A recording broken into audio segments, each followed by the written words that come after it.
मंत्र्यांनी तुकाराम मुंढेंच्या एका निर्णयाविरोधात रान पेटवलं आणि त्यानंतर तुकाराम मुंढेंना तो निर्णय मागे घ्यावा लागला।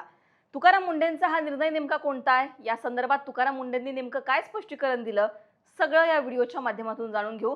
नमस्कार, मी पूजा, तुम्ही पाहताय लोकमत। अन्न व औषध प्रशासन विभागाकडून भेसळी विरोधात मोहीम राबवली जाते। एफडीए आयुक्त तुकाराम मुंढे सातत्यानं बनावट तूप, बनावट दूध या सगळ्यानंतर आता त्यांचा जो मोर्चा आहे तो वेगवेगळ्या ठिकाणी वळवताना आपल्याला पाहायला मिळतात। या सगळ्यांमध्ये तुकाराम मुंढेंनी पत्रकार परिषद घेत सुट्ट्या तेलावर बंदी घालण्याचा निर्णय घेतल्याचे आदेश दिले। या सगळ्यानंतर महाराष्ट्रभरात आपल्याला संतप्त प्रतिक्रिया उमटताना पाहायला मिळाल्या। तुकाराम मुंढेंनी नेमके आदेश काय दिलेले होते, त्यानंतर मंत्र्यांनी त्या विरोधात कसं रान पेटवलं आणि त्यानंतर तुकाराम मुंढेंना ते आदेश कसे मागे घ्यावे लागले, हे थोडक्यात मी तुम्हाला सांगणार आहे। तुकाराम मुंढेंनी एक पत्रकार परिषद घेतली आणि त्यामध्ये त्यांनी ही माहिती दिली की सुट्ट्या खाद्यतेलामुळे कशा प्रकारे आपल्या आरोग्याला हानी होते किंवा ते आपल्या आरोग्यासाठी कशा प्रकारे हानिकारक आहे। ज्या बॉटलमध्ये किंवा ज्या कंटेनरमध्ये ते सुट्टं तेल विकलं जातं त्यामुळे आपल्या आरोग्याला वेगवेगळ्या प्रकारचे धोके आहेत। या सगळ्यानंतर हे सुट्टं खाद्यतेल आता कुठल्याच व्यापाऱ्याला विकता येणार नाही, त्याचं उत्पादन असेल, त्याची विक्री असेल, सुट्टा खाद्यतेल तुम्ही विकूच शकत नाही असे आदेश दिले। हे जर तुम्ही केलं, सुट्टं खाद्यतेल विकताना जर कुणी सापडलं तर त्याला 10 लाखांचा दंड, 7 वर्षांची कारावासाची शिक्षा असेल, असे सुद्धा आदेश तुकाराम मुंढेंनी दिलेले होते। आता सुट्ट्या खाद्यतेलाला बंदी घालण्याचा निर्णय तुकाराम मुंढेंनी घेतल्यानंतर ग्रामीण भागातील जे छोटे मोठे किरकोळ व्यापारी आहेत या सगळ्यांच्या संतप्त प्रतिक्रिया उमटू लागल्या।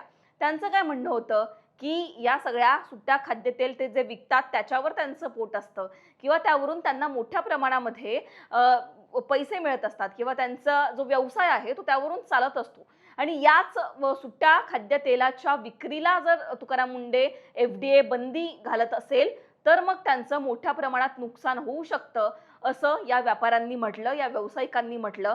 जे आपले मंत्री आहेत मंत्रिमंडळातले त्यांनी सुद्धा हा मुद्दा लावून धरला।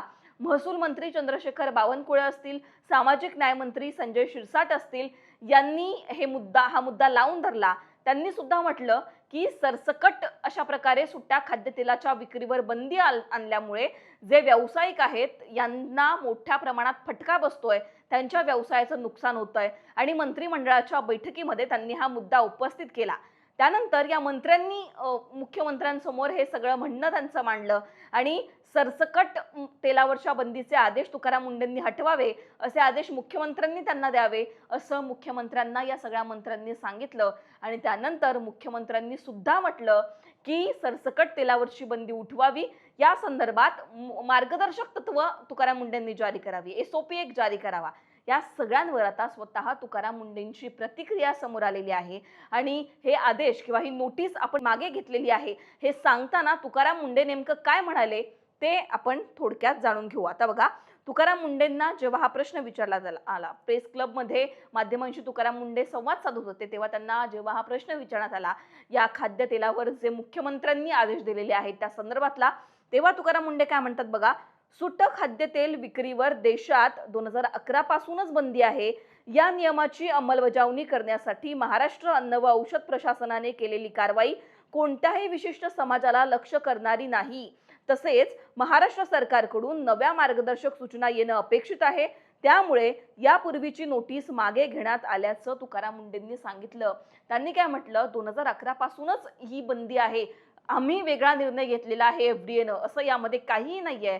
आणि जर हा सगळा जो निर्णय आहे हा मागे घेण्याचा विषय असेल तर सरकारकडून त्या संदर्भात जेव्हा मार्गदर्शक सूचना येतील तेव्हा आम्ही त्या सुद्धा जारी करू, पण सध्या आधीची जी नोटीस आहे, जे आदेश आम्ही दिलेले आहेत ते आम्ही मागे घेतलेले आहेत, असं तुकाराम मुंढेंनी सांगितलेलं आहे। त्याच्यामुळे तुकाराम मुंढेंचा हा खरं तर पहिला निर्णय आहे जो मुख्यमंत्र्यांनी फिरवला आणि तुकाराम मुंढेंनी सुद्धा त्याच्यावर एक प्रतिक्रिया देताना म्हटलेलं आहे की हे आदेश आम्ही मागे घेतलेले आहेत। खरं तर तुकाराम मुंढेंच्या कारवाया जेव्हा ते एफडीएचे आयुक्त झालेले आहेत तेव्हापासून चर्चेत आहेत। हॉटेल व्यावसायिक सुद्धा त्यांच्या विरोधात हायकोर्टात गेलेले आहेत। हायकोर्टाने सुद्धा तुकाराम मुंढेंच्या कारभारावर ताशेरे ओढलेलं सुद्धा आपण पाहिलेलं आहे। तुम्ही अतिरेक करताय, आधी गोळ्या चालवता आणि त्यानंतर प्रश्न विचारता, असं सुद्धा हायकोर्टाने तुकाराम मुंडेंना म्हटलेलं होतं. पण या सगळ्यानंतर एक वर्ग तुकाराम मुंडेंच्या या कामाचं कौतुक करताना दिसतोय. एक वर्ग तुकाराम मुंडे खूप चांगलं काम करतात हे बोलताना दिसतोय. तर दुसरा वर्ग तुकाराम मुंडे कुठेतरी अतिरेक करतात किंवा तुकाराम मुंडे कुठेतरी आधी त्यांनी नोटीसा द्यायला हव्यात असं सुद्धा बोलताना दिसतोय. आणि या सगळ्यांमध्ये सुट्ट्या खाद्यतेलासंदर्भात जो निर्णय तुकाराम मुंडेंनी घेतला त्याचे तीव्र पडसाद मंत्रिमंडळाच्या बैठकीमध्ये उमटले आणि त्यानंतर तातडीनं मुख्यमंत्र्यांनी आदेश दिले आणि आता तुकाराम मुंडेंनी हे आदेश मागे घेतलेले आहेत. खरं तर मंत्र्यांनी यावेळी असं म्हटलं की तुकाराम मुंडेंचं काम कौतुकास्पद आहे, पण त्याच वेळेला त्यांनी हा जो निर्णय घेतलेला आहे तो कुठेतरी व्यावसायिकांसाठी फायद्याचा नाहीये, तो त्यांना तोट्यात घालणारा आहे. त्यामुळे त्यांनी योग्य त्या संदर्भात मार्गदर्शक तत्व किंवा मार्गदर्शक सूचना जारी कराव्यात. या सगळ्यानंतर आता तुकाराम मुंडेंची सुद्धा प्रतिक्रिया समोर आली. तीच प्रतिक्रिया तुम्हाला सांगण्याचा हा प्रयत्न होता. तुम्हाला काय वाटतं, मुख्यमंत्र्यांनी जे आदेश दिले ते योग्य होते का? तुकाराम मुंडेंनी जो निर्णय मागे घेतलेला आहे तो योग्य आहे का? सुट्ट्या खाद्यतेलावरची बंदी उठवणं योग्य आहे का? तुमची सगळी मतं कमेंटमध्ये सांगा. लोकमतला सबस्क्राईब केलं नसेल तर सबस्क्राईब करायला विसरू नका.